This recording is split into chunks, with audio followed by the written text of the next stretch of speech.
Good morning. It's Friday, the 9th of July. Our main story this morning. Travel companies are reporting a huge surge in demand for flights and holidays after the government announced changes to quarantine rules. In 10 days, anyone in England who's double jabbed can visit an amber list country without having to self-isolate when they return.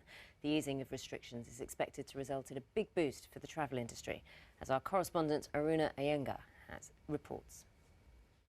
And just looking ahead, yes, we will be speaking to the Transport Secretary, Grant Shapps. That's at 7:30. So any particular issues, you might well want to get in touch this morning, because I know it's quite a complicated situation at the moment. You might want to let us know.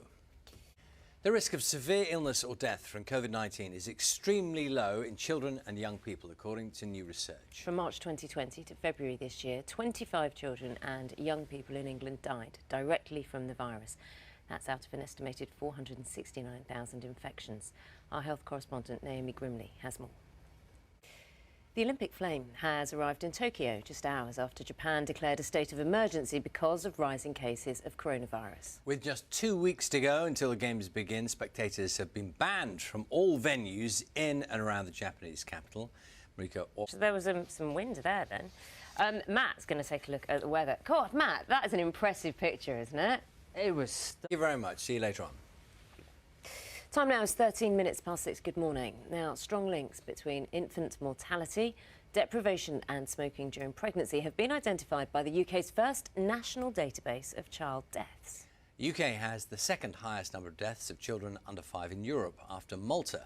The Department of Health says it will publish a new tobacco control plan later this year to protect babies from the harms of smoking. Here's our health correspondent, Deborah Cohen. 17 minutes past 6 is the time. We'll take a look at the papers, shall we? The Independent. Take a look at the insides. I'm just going to make a little bit of noise. If you don't worry about that, I'll make a bit of noise here, and I shall open up this this newspaper here. Can you? I'm not sure if you're going to see this. Okay.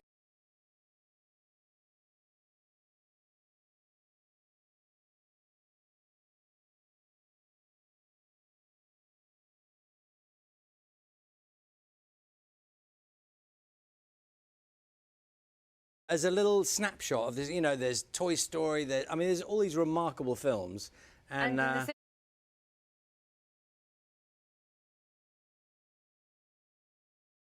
literally go through that and pick out the films and think, just watch all of those, and then you can't really go far wrong.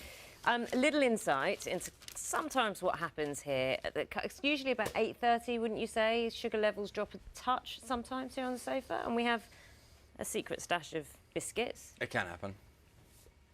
And sometimes, so that was the noise I was making. I just got the secret stash out. I've popped it on the table there, Charlie. Okay. I'm going to do an experiment with you. Oh, this is all for a reason, right? Yeah, okay. Of course.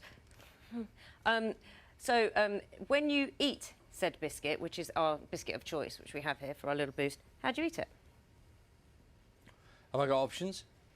Yeah, you've got the option of picking it up and showing. I'm not going to actually eat it now. No, but if you could pick it up and show how you don't have to eat it, just put it to your mouth and show how you're going to eat it.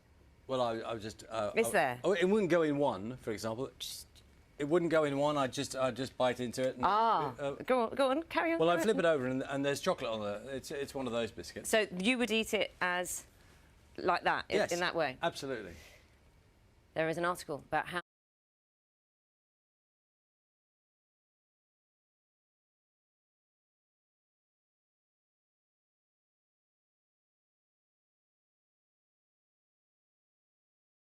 Then you've got the sensation of the chocolate melting on the tongue, which adds to the sensation. So you got it right to pick it up, but then you flip it just before you eat it. Well, that's not going to happen, so I'll just eat it how I want to, actually. There's a surprise. 22 minutes past 6. Sold out football shirts to millions of pints of beer. Businesses in England are in some kind of overdrive to keep up with the demand for customised Euro 2020 products. So, alliteration here. Ben is at a bakery in Bolton for us this morning.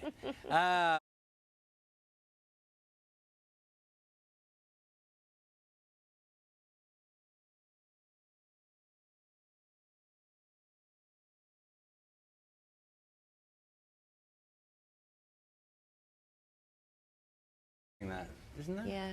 I can't imagine Ben icing a bun. Ben icing a bun. Time to get the news, travel and weather where you are. See you shortly.